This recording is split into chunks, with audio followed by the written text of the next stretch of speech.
Hello students, कैसे हैं आप सब लोग। तो आज हम एक चैप्टर स्टार्ट करेंगे, चैप्टर नंबर 10, जो कि है compare development experience of India and its neighbour. यानी कि हम अपने पड़ोसी मुल्क के भी डेवलपमेंट एक्सपीरियंस को देखेंगे कि वो क्लास अपनी आज़ादी मिलने से लेकर अब तक का सफ़र उन्होंने कैसे तय किया, किस किस तरीके से कंट्री में डेवलपमेंट पॉलिसी लगाई गई, क्या क्या पॉलिसी लगाई गई, क्या क्या चीज़ें बेटर हुई, क्या क्या चीज़ें खराब हुई। हम सारी की सारी बात करेंगे इस चैप्टर में।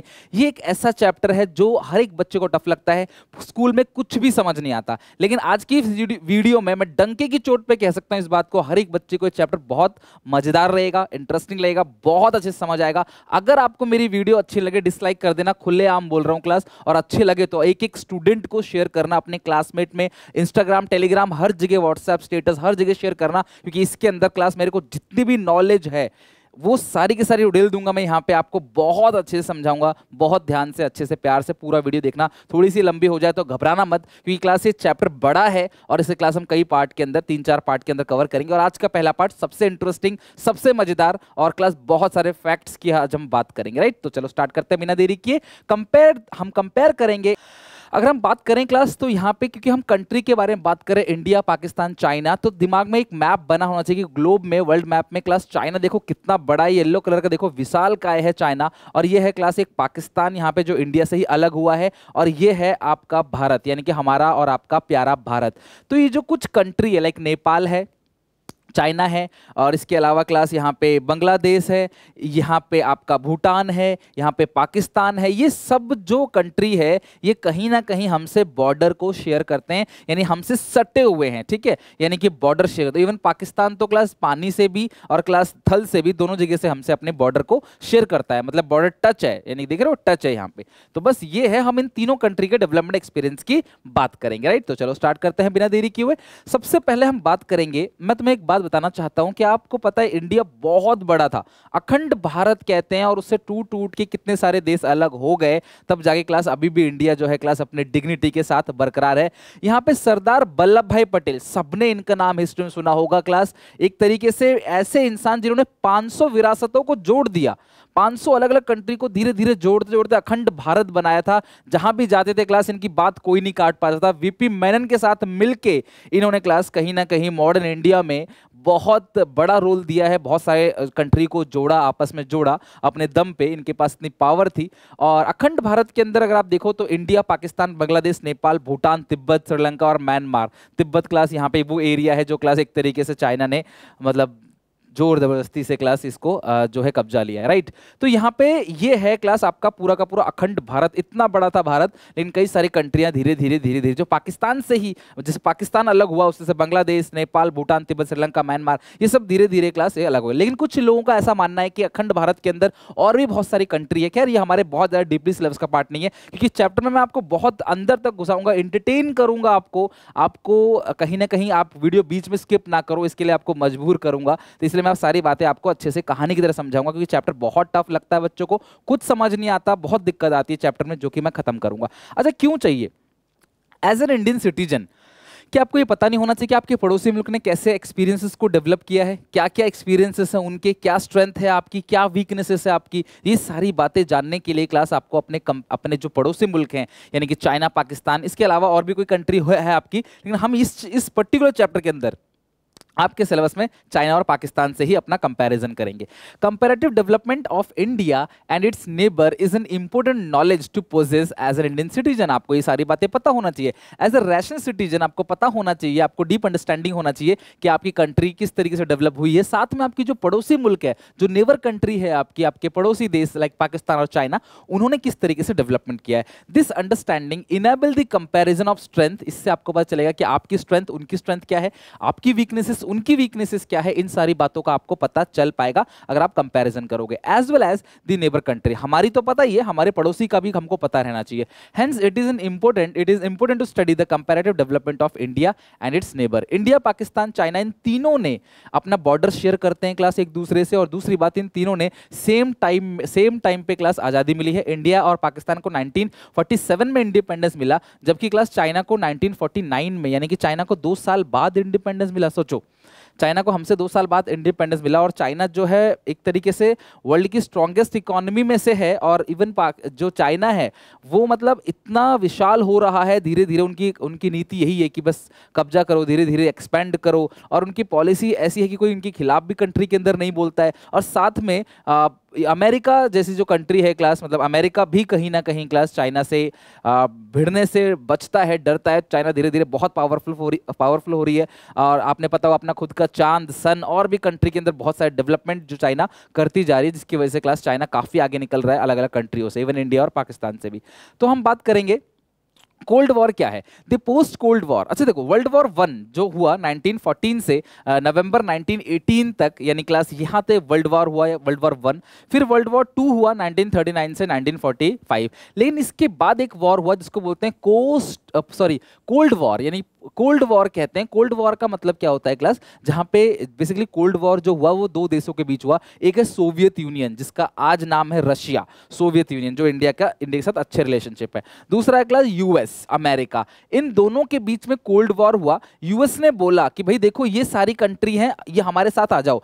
फिर इधर से रशिया ने बोला आप हमारे साथ आ जाओ, सबके सब चाहते थे कि देखो पावरफुल कोई एक ही हो सकता है। सोवियत यूनियन को लगता था कि मैं पावरफुल हूँ पूरे वर्ल्ड में, सब लोग हमारी बात मानेंगे, हमारे साथ चलेंगे। और जो ये सोवियत यूनियन यानी रसिया, यूएसएसआर, और इसके बाद जो यूएस है, यूनाइटेड स्टेट्स यानी कि अमेरिका, उसको लगता है हम पावरफुल है, सब हमारे साथ आके रहे और हम जैसा बोले हम वैसा करें, सब पे हमारा राज हो, राइट। तो अब अमेरिका ने अपने अपने फ्रेंड बना लिए कि भाई देखो ये हमारे फ्रेंड है, और तुमने अगर हमारे किसी भी फ्रेंड से कुछ भी कहा तो हम ऐसा मानेंगे कि आपने हम सबको कहा, राइट। जैसे क्लास में नहीं होता, आपकी क्लास में ग्रुप होता है, भाई हमारे ग्रुप के लड़के से भी हमारे ग्रुप का लड़का है, इससे तूने कैसे कुछ कहा, इसका मतलब तूने हम सबको कहा। तूने इसको गाली कैसे दी, इसका मतलब तूने हम सबको गाली दी, फिर हम सब लड़ेंगे। उसी तरीके से इसके भी थे ग्रुप, यानी कि जो रशिया है इसके भी ग्रुप थे, इनके भी अलायंस थे इनके साथ वाले। तो अगर आप हमसे कुछ कहोगे, मतलब ये कहते हैं अगर आप हमारी जो ग्रुप कंट्री है इनसे कुछ कहोगे, हम समझेंगे कि आपने हम सबसे कहा, फिर हम सब मिलकर अटैक करेंगे। तो दोनों के बीच मन मुटाव था, ट्रेड बैरियर लगाए जाते थे कि भाई ऐसा मत करो, हम तुम्हारे वहां मिलिट्री कैंप लगाएंगे, तुम इनके यहां मत लगाने देना, इस तरीके से चीजें होती थी। बट मरा कोई भी नहीं इस कोल्ड वॉर में, किसी की जान नहीं गई, किसी को मारा नहीं गया, जैसे वर्ल्ड वॉर 2, वर्ल्ड वॉर 1 में हुआ, right. Cold war world nation have been primary trying to adopt various means which will strengthen their own domestic economy. हर कोई अपनी डोमेस्टिक इकोनॉमी को स्ट्रांग करने में लगा हुआ था, जिसकी वजह से कई सारे क्लास इकोनॉमिक ग्रुपिंग बने, लाइक सार्क हो गया, यूरोपियन यूनियन, एशियन, G8 मतलब group of 8 country, group of 20 country, इनमें नंबर बढ़ते घटते रहते हैं, 20, 19, 22। ब्रिक्स नेशन क्लास हो गया, Brazil, Russia class, even India है, चाइना है, साउथ अफ्रीका है, etcetera. Cold war was period 1947 से 1991। कोल्ड वॉर का जो समय था वो था 1947, बहुत लंबा, सबसे लंबा चलने वाला जो वॉर है वो है कोल्ड वॉर। होता है ना कि आप हो और आपका कोई दोस्त है, मन मुटाव चल रहा है, हाथापाई नहीं हो रही, लड़ाई झगड़ा नहीं हो रहा, बस मन मुटाव चल रहा है, बस ठीक है कि ये वहां जाएगा तो मैं नहीं जाऊंगा, अगर ये टूर पे गया तो मैं नहीं जाऊंगा, ये इस रो में बैठेगा तो मैं इस रो में नहीं बैठूंगा। तो इस तरीके से मनमुटाव कंट्री के बीच चल रहा था, लेकिन लड़ाई कुछ नहीं हुई, जान किसी की नहीं गई। अब geographical tension between Soviet union, जिसको बोलते हैं Russia, and it's satellite state, यानी कि उसके जो फ्रेंड्स थे, एंड यूनाइटेड स्टेट्स, और यूनाइटेड स्टेट्स के जो भी फ्रेंड थे, यानी कि आफ्टर वर्ल्ड वॉर 2 के बाद स्टार्ट हुआ 1947 और 1946। यानी कि इस तरीके से यहाँ पे कोई एक एग्जैक्ट डेट नहीं है, हाँ, लेकिन इस टाइम पे ये दोनों देश के बीच में मनमुटाव होने लगा, राइट। इसको बोलते हैं कोल्ड वॉर। अब हम बात करेंगे चाइना की। अच्छा, जो चाइना है, बेसिकली अगर हम बात करें चाइना, ऑफिशियली इसका नाम है people republic of China. India में ईस्ट एशिया में कंट्री है, वर्ल्ड की सबसे ज्यादा पॉपुलेशन के साथ, जो आपको पता है लगभग 1.428 बिलियन, यानी कि 142 करोड़ की पॉपुलेशन 2017 में थी, और ये पूरे वर्ल्ड का 3rd लार्जेस्ट कंट्री है। कमेंट करके मुझे बताना वर्ल्ड का जो पहला लार्जेस्ट कंट्री है, मतलब साइज में सबसे बड़ी कंट्री, वो कौन है by area. It was establish in 1949। 1 अक्टूबर 1949 में एक नाम आया, माओ जेडोंग, ठीक है, मैं माओ बोलता हूँ क्लास यहाँ पे, चाइनीज नेम तो वैसे भी मुझसे प्रोनाउंसिएशन नहीं किए जाते, बट इनका तो क्लास पहले प्रेसिडेंट, इन्होंने आज़ादी दिलाई एक तरीके से।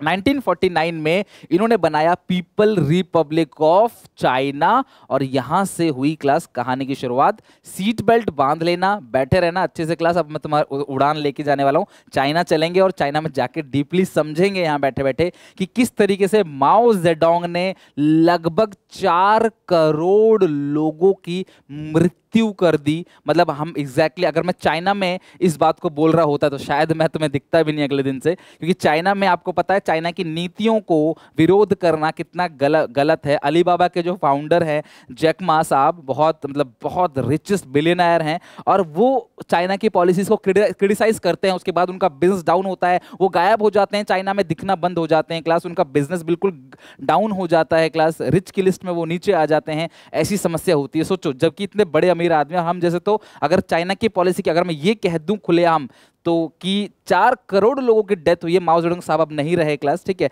लेकिन इनके बारे में अगर बोला तो क्लास चाइना में प्रॉब्लम हो जाएगी। मैं बताऊंगा कैसे, ठीक है।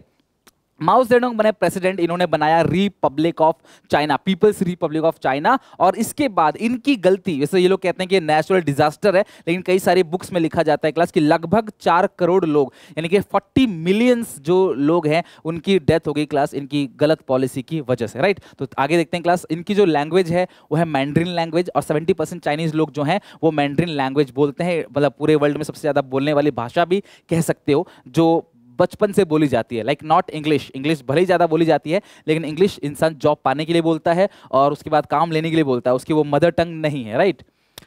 चाइना की इकोनॉमी की बात करें, चाइना एक oldest civilisation in the world. China has been world the largest economy after the establishment of people republic of China. सोचो, people republic of China 1949 1 October, उसके बाद वन पार्टी रूल में China जो है एक वर्ल्ड की develop मतलब largest economy बनी है।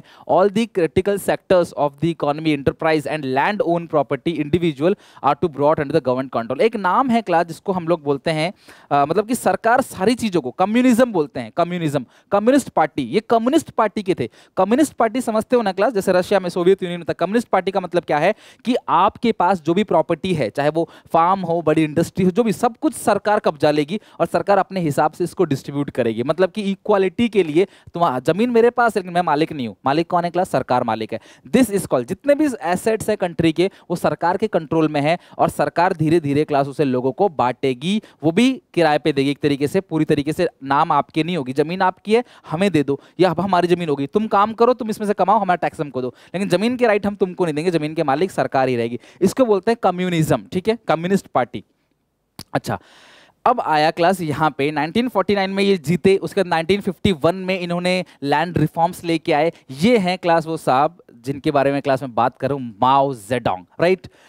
इन्होंने एक पॉलिसी अपनाई क्लास 1958 में जिसका नाम है great leap forward. Great leap forward, आगे की ओर छलांग, हिंदी में क्या बोलते हैं इसको, आगे की ओर छलांग लगाना, लीप फॉरवर्ड, ठीक है। इन्होंने बोला कि विद इन 15 ईयर्स, 15 साल के अंदर हम अमेरिका को तो पिछाड़ेंगे ही पिछाड़ेंगे, और 15 साल के अंदर, उस टाइम पे ब्रिटेन, जहां पे इंडस्ट्रियलाइजेशन पहले से आ चुका था और वो बहुत आगे थी, ब्रिटेन यानी ग्रेट ब्रिटेन कह लो, इंग्लैंड कह लो, ठीक है, ब्रिटिशर्स, तो वो उनको भी हम पिछाड़ देंगे 15 साल। इन्होंने टारगेट बनाया कि विद इन 15 ईयर्स हम सबको पिछाड़ के सबसे आगे निकल जाएंगे। सोचो उस टाइम पे जब हम लोगों को अनाज की कमी हो रही थी, उस टाइम पे क्लास ये वर्ल्ड में सबसे आगे निकलने की बात कर रहे थे। माओ जेडोंग जब जीते, जब क्लास प्रेसिडेंट बने, तो ये कैंपेन चलाया इन्होंने जिसका नाम था ग्रेट लीप फॉरवर्ड। और बहुत दुख की बात ये रही कि ये पूरा का पूरा जीएलएफ कैंपेन फेल हो गया, पूरी तरीके से जीएलएफ कैंपेन इनका फ्लॉप रहा, बर्बाद हो गया। कैसे? ध्यान सुनो। The great leap forward campaign was a 5-year plan to force agriculture collectivisation, ठीक है।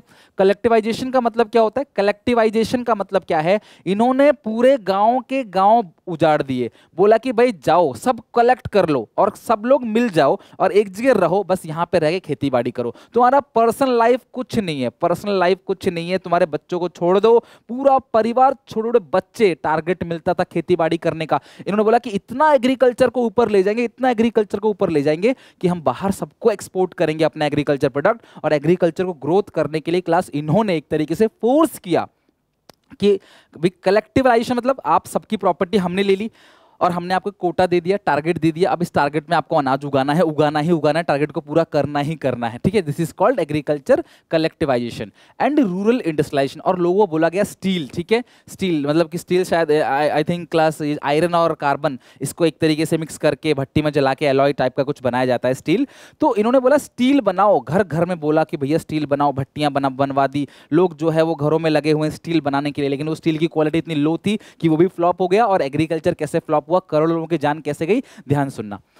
Rural industrialisation that was initiated by Mao to modernise the Chinese economy in 1958। सोचो वो चाइनीज इकोनॉमी को 1958 में ही मॉडर्नाइज करना चाहते थे। जो मेन एम था इस कैंपेन का, ये एग्रीरियन इकोनॉमी को एक मॉडर्न इकोनॉमी में ट्रांसफर करना था through the process of rapid industrialisation. तो एक तो एग्रीकल्चर को प्रमोट किया, दूसरा दोनों को साथ में प्रमोट किया, एग्रीकल्चर और इंडस्ट्रियलाइजेशन को। लेकिन इस ग्रेट लीप फॉरवर्ड में इन्होंने एक छोटी सी गलती कर दी, और इस छोटी सी गलती ने 4 करोड़ लोग लगभग, जो सरकार तो डाटा छुपाती ही है, गलती बताती नहीं है, लेकिन क्लास अलग अलग एक्सपर्ट्स लोगों ने, अलग अलग न्यूज़ एडिटर ने या जो एडिटोरियल जिन्होंने लिखा है, बुक्स लिखी है, उन्होंने वो लगभग बताया कि 4 करोड़ लोगों की डेथ हो गई।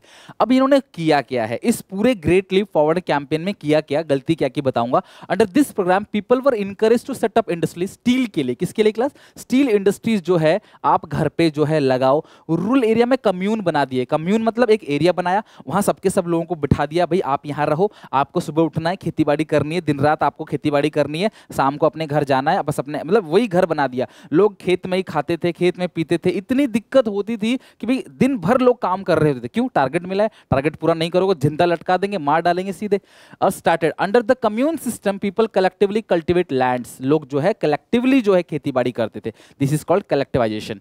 इन 1951 26,000 कम्यून बना दिए गए, जहां पे क्लास पूरी फार्म पॉपुलेशन रह रही थी। 26,000 छोटे छोटे एरिया बना दिए जहां लोग रह रहे हैं, वहां से रह के खेती बाड़ी कर रहे हैं। लेकिन JLF campaign, great leap forward campaign जो है, वो कई सारी प्रॉब्लम्स को भी पैदा किया, जहां से लगभग 30 से 55 मिलियन कहता है डाटा, 30 मिलियन यानी कि 3 करोड़ से 5.5 करोड़ लोग जो है उनकी डेथ हो गई ड्यू टू स्टारवेशन, खाने की कमी की वजह से, torture, force labour, suicide out of depression, कई सारे लोगों की जान चली गई। तो ऐसा क्या हुआ जो इतने सारे लोगों की जान चली गई?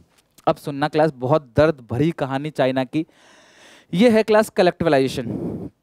कलेक्टिवाइजेशन यानी जहाँ पे कम्यून बना दिए गए, ग्रुप बना दिया गया, सब लोग देखो मिलके लाइन बाय लाइन देखो खेतीबाड़ी कर रहे हैं, पूरा का पूरा परिवार जो है लगा हुआ है, परिवार भी नहीं क्लास, पूरा का पूरा गांव जो है लगा हुआ है, और इस तरीके से श्रम करते थे, खेतीबाड़ी करते थे। ये सारी क्लास उस टाइम की चीज़ें हैं, किस तरीके से मैनुअली चीज़ें, मशीन थी नहीं, कुछ थी नहीं, मैनुअली लोग बहुत मेहनत करते थे। तो माओ जेडोंग ने इस तरीके से लोगों को फोर्स किया। ये है उनकी सबसे बड़ी गलती। दिस इज 4 पेस्ट, ये है उनकी गलती। 4 पेस्ट कैंपेन जो कि 1947 में इन्होंने क्लास लगा दिया था, 4 पेस्ट कैंपेन, ठीक है। अब इस 4 पेस्ट कैंपेन में इन्होंने क्या करा था, इन्होंने क्लास एक्चुअली क्लास ये इंप्लीमेंट थोड़ा सा और जाके बाद में हुआ, तो आपको ये चीज आपको पढ़नी नहीं है, तो आप इसे कट कर दो, ये आपको नहीं पढ़ना, बस मैं आपको नॉलेज के लिए बता रहा हूं कि इन्होंने बोला 4 लोग हमारे शत्रु हैं, हम एग्रीकल्चर का प्रोडक्शन तो करना चाहते हैं, लेकिन ये 4 लोग हमें एग्रीकल्चर का प्रोडक्शन करने नहीं देते। चूहे, रैट, ठीक है। दूसरा स्पैरो, गौरैया कहते हैं शायद ना, गौरैया जो भी है, वैसे चिड़िया, मैं चिड़िया बोलूंगा क्लास अपनी वीडियो में। तीसरा है आपके क्लास फ्लाइज यानी कि मक्खियां, और चौथा जो है क्लास मच्छर। सरकार ने कहा, माओ जेडोंग ने, कि भाई इन चारों की प्रजाति को ही खत्म कर दो, इन्हें दिखने मत दो। सबसे ज्यादा बेचारे गौरैया यानी चिड़िया, आपको जान के बहुत दुख होगा, हमारा इंडिया इतना मतलब नेचर से इतना प्यार करता है, लेकिन इन्होंने पता है क्या करा, आप यकीन नहीं मानोगे, जो बर्तन है, ढोल है, उसे बजाते रहते थे, ड्रम पीटते रहते थे, ताकि गौरैया जो है वो बैठना, वो पागल हो जाए एक तरीके से, यानी वो परेशान हो जाए, और जैसे नीचे गिरती थी, वो ज्यादा तो ऊंचा उड़ नहीं पाती चिड़िया, क्योंकि ये चिड़िया फसल को बर्बाद कर देती थी, फसल को थोड़ा दाना वाना खा लेती थी, इस गुस्से में कि रोज इतनी गौरैया जो मतलब स्पैरो, ठीक है, प्लीज डोंट माइंड, स्पैरो जो है वो इतना ज्यादा मतलब अनाज खा लेते हैं थोड़ा थोड़ा करके, अगर हम स्पैरो की प्रजाति खत्म कर देंगे पूरी की पूरी, तो सोचो क्लास कि अनाज हमारा बचेगा और काफी। इन्होंने एक एनालिसिस कर लिया, तो ये इस तरह से गुलेर लेके, ढोल लेके, जाला लेके, देखो इस तरह से माला बनाते थे, स्पैरो को मार के चिड़ियाओं की माला बना के घूमते थे, माला बना के घर के बाहर टांगते थे।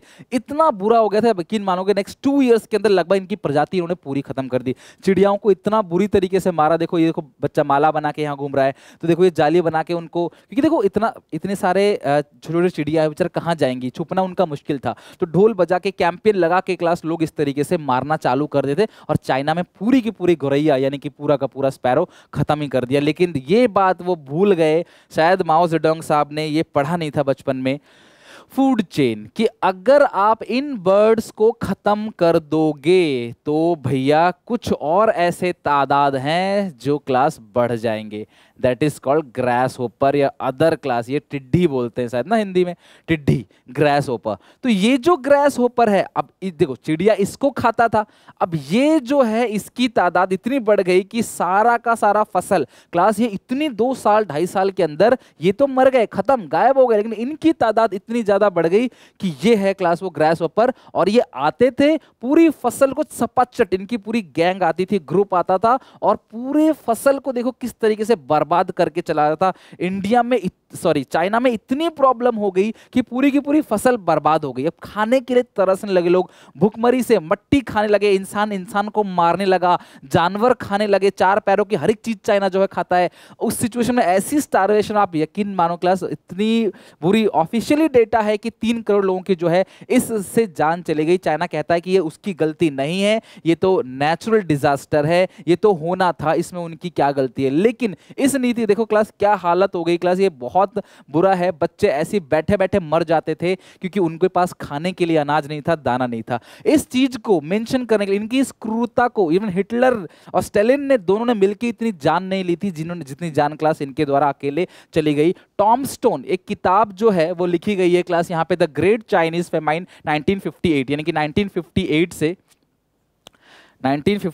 से 1962 तक 4 करोड़ लोगों की लगभग जान चली गई क्लास। यंग जिशिंग नाम क्लास जो भी है, इन्होंने ये किताब लिखी है। और आप सोचो ये किताब चाइना में बैन है, चाइना इस किताब को अलाउ नहीं करता। चाइना कहता भाई ये किताब यहाँ नहीं बिकेगी। इस किताब में इनकी क्रूरता के बारे में लिखा गया है, किस तरीके से पॉलिसी है और किस तरीके से क्लास 4 करोड़ लोगों की लगभग जान चली गई, right.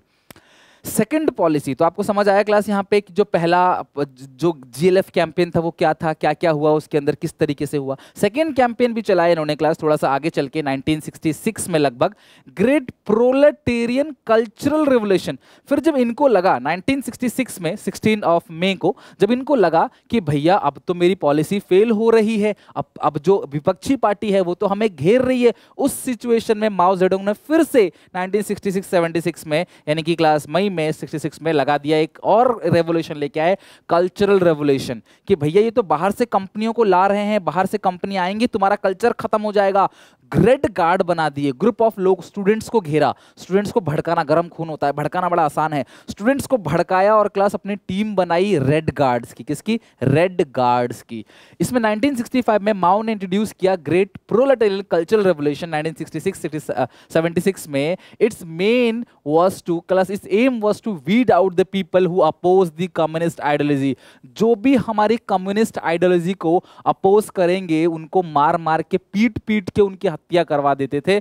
Under which students and professionals were sent to work and learn from the countryside. जो स्टूडेंट्स हैं, बच्चे लोग हैं, प्रोफेसर्स को, टीचर्स को मारा पीटा करते थे। जो पुरानी इमारतें हैं उनको तोड़ा। जो इनके आइडियोलॉजी, इनके विचारधारा से जो अपोज जाएगा उनको मार पीट के ये लोग क्लास खत्म कर देते थे। इनकी पूरी टीम बनी, इन्होंने एक किताब लिखी माओ जेडोंग के, ये इन्होंने किताब लिखी और इस किताब के अंदर अपने विचारधारा लिखी। आपको पता है कितना क्रूर कि भैया इस किताब को कंपलसरी कर दिया कि ये किताब हर किसी को पढ़ना जरूरी है। सोचो, अब इस किताब में थी इनकी विचारधारा, आपको जान के बड़ा ही दुख होगा और ये बिल्कुल ट्रुथ है कि इस किताब को पढ़ने के बाद लोग इतने भड़क जाते थे कि जो भी इनके आइडियोलॉजी को, मतलब एक से भक्त की तरह, जैसे अंध भक्त की तरह एकदम अंधे, मतलब वो बिल्कुल भी जो माओ जेडोंग ने कह दिया वो सही है, उनकी आइडियोलॉजी जो है वो सही है, और अगर हम इनको, जो भी हमारी बात को नहीं मानेगा उसे मारते थे। और बहुत दुख की बात ये, लोग अपने घर वालों को, माँ बाप तक को नहीं छोड़ते थे, अगर वो भी इस आइडियोलॉजी के खिलाफ जाएं तो उनको भी मार मार के उनकी भी हत्या कर देते थे। इस तरीके से लोग भड़क जाते थे और इनको बोलते थे क्लास रेड गार्ड्स। देख रहे हो क्लास किस तरीके से किताब हर जगह कंपलसरी है, मतलब ये रेड बुक है, इसको पढ़ना कंपलसरी है। ये है क्लास माओ का कल्चरल रेवोल्यूशन, यानी कि हमारे कल्चर का नाम लेके इस तरह से बंदूक लेके रेड गार्ड जाते थे और पीट पीट के लोगों की बंदूक से हत्या कर देते थे।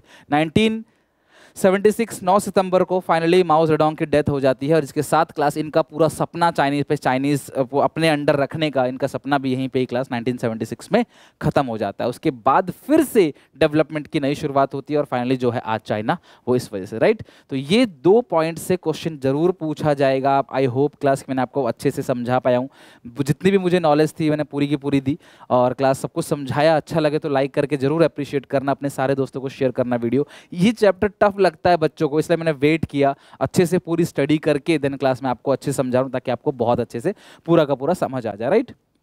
अच्छा, तो पहला था जीएलएफ कैंपेन, दूसरा था क्लास कल्चरल रेवोल्यूशन, जहां पे लोगों के ऊपर अपनी बातों को, अपनी आइडियोलॉजी को थोपा गया। क्योंकि भाई सीधी सी बात है ना कि यार अगर लोग समझदार हो जाएंगे तो क्वेश्चन करेंगे, और क्वेश्चन करेंगे तो हम जवाब कहाँ से देंगे। तो इसीलिए लोगों को क्लास अपने कल्चर के नाम पे ना, जैसे होता है ना, जैसे भारत में क्या होता है, जैसे हिंदू मुस्लिम, इसके बेसिस पे लोगों को बांटा जा रहा है, लड़ाई झगड़ा किया जा रहा है, कहीं ना कहीं लोगों के दिमाग को ब्रेन वॉश किया जा रहा है। तो उसी तरीके से चाइना में माओ जेडोंग इतना ब्रेन वॉश करते थे कि लोग मारने पिटने पे मरने पे तैयार हो जाते थे कि भैया ठीक है हम मर जाएंगे कोई बात नहीं, लेकिन हम इनकी बात को नहीं काटेंगे। थर्ड पॉइंट था रिफॉर्म, सुधार। जैसे इंडिया में रिफॉर्म्स आया वैसे ही क्लास चाइना में भी 1978 में जाके रिफॉर्म्स आया, और रिफॉर्म्स के पेज में जो पहला फेज था, इनिशियल फेज, इसमें reforms were introduce in agriculture, foreign trade और इन्वेस्टमेंट सेक्टर। तो रिफॉर्म इन्होंने एग्रीकल्चर पे भी किया, फॉरेन ट्रेड पे भी किया और इंडस्ट्रियल सेक्टर में भी रिफॉर्म्स किया। रिफॉर्म मतलब पुरानी विचारधारा को खत्म करके नई नई चीजें लागू करने लगे। In agriculture commune land were divide into small plot. तो जो पूरा का पूरा कम्यून था, मतलब पूरा जमीन सबका जोड़ दिया, उसको छोटे छोटे पार्ट में बांट दिया, और क्लास लोगों को अलोकेट कर दिया कि आप अपनी खेती बाड़ी करो और बस जो हमारा टैक्सेस है वो हमको दे दो। They were allocated to keep all the income from the land after paying the taxes. Taxes pay करो और जमीन का वो हम ओनरशिप नहीं देंगे, लेकिन हाँ जमीन पे आप खेती बाड़ी करो। पहले वो पूरा का पूरा कम्यून था, सब मिलकर खेती बाड़ी करते थे, लेकिन बाद में सबको इंडिविजुअल दे दिया। फिर धीरे धीरे रिफॉर्म्स को इंडस्ट्रियल सेक्टर में भी लागू करना चालू कर दिया, इंडस्ट्री बनाने लगे, और प्राइवेट कंपनियों को भी कहीं ना कहीं क्लास इन्होंने बढ़ावा दिया, और प्राइवेट कंपनी भी सरकारी कंपनी से धीरे धीरे कंपटीशन कर रही थी। और इस स्टेज में जो सरकारी कंपनी थी उसको बोलते हैं स्टेट ओन एंटरप्राइज, और जो प्राइवेट कंपनी थी दोनों कंपटीशन करने लगे, एक हेल्दी कंपटीशन कि ठीक है हम भी अच्छा कर रहे हैं आप भी अच्छा करो, दोनों मिलकर कॉम्पीट करेंगे, राइट। तो ये था रिफॉर्म्स, तीसरा पॉइंट। चौथा पॉइंट जो क्लास चाइना में आया वो है ड्यूअल प्राइसिंग सिस्टम, दो प्राइस। जो कुछ नेसेसिटीज ऑफ लाइफ है, जो फार्मर और industrial unit are to required to buy and sell quantity and output on the basis of price fix by the government. जो चीज़ें जरूरी होती थी उनका प्राइस सरकार फिक्स करती थी, और जो चीज़ें ज़्यादा जरूरी नहीं थी उनका प्राइस कौन फिक्स करता था, मार्केट, राइट। फिफ्थ पॉइंट है class special economic zone. In order to attract the foreign investors special economic zone were set up. तो आपको पता है इंडिया में बहुत सारे SEZs हैं। स्पेशल इकोनॉमिक जोन एक ऐसा एरिया है जो इकोनॉमिक ओरिएंटेड यूनिट है, एक्सपोर्ट ओरिएंटेड यूनिट है, जहाँ पे अलग अलग कंपनियां आती हैं और अपने एक्सपोर्ट का काम प्रमोट करती हैं। तो जहाँ पे SEZ होता है आप देखना वहाँ पे काफ़ी डेवलपमेंट मिलेगा। जैसे जो नोएडा में है, जो नोएडा में रहते हैं बच्चे, उनको पता है कि नोएडा में बिल्कुल फेज 2 के पास ये SEZ है, स्पेशल इकोनॉमिक जोन, जहाँ पे हजारों लाखों वर्कर रोज देखते होगे आप काम करने जाते हैं, वहाँ पे जॉब मिलती है, वहाँ पे एक्सपोर्ट इंपोर्ट का काम होता है, जिस तरीके से क्लास वहाँ पे काफ़ी डेवलपमेंट होता है। तो ये 5 के 5 ऐसे क्लास एक्सपीरियंसेस है चाइना के जिनको आपने भूलना नहीं है, याद करना है। It's really very very important, right. तो आई होप क्लास कि आज हम लोगों ने चाइना के बारे में ये 5 के 5 पॉइंट बहुत अच्छे से डीपली, GLF बच्चों को समझ नहीं आता था, कल्चरल रेवोल्यूशन क्या था ये समझ नहीं आता था, मैंने बहुत बेहतर तरीके से कोशिश करी आपको समझाने की। आई होप क्लास इस चैप्टर में और बहुत सारी चीज़ें, इवन इंडिया कैसे बीच में आया पाकिस्तान और बांग्लादेश के, और पाकिस्तान किस तरीके से क्लास इंदिरा गांधी की मदद से, और जो पाकिस्तान है उससे मतलब कि उसकी गलत नीतियों का जो असर था बांग्लादेश पे वो कैसे दूर किया, कैसे बांग्लादेश को काफ़ी हेल्प किया इंडिया ने, सारी बातें क्लास हम करेंगे अगली वीडियो में। तो आई होप आप यहाँ तक पढ़ के अच्छे समझ के आओगे। अच्छा लगा होगा वीडियो को तो लाइक करना, कमेंट करना, शेयर करना इसे अपने सारे दोस्तों के साथ। इसका जो आपको PDF है वो आपको SPCC मोबाइल एप्लीकेशन पे फ्री स्टडी मॉड्यूल के अंदर, इकोनॉमिक्स के अंदर मिल जाएगा। टेक केयर, बाय बाय, मिलते हैं नेक्स्ट वीडियो में। तब तक के लिए क्लास, गॉड ब्लेस यू।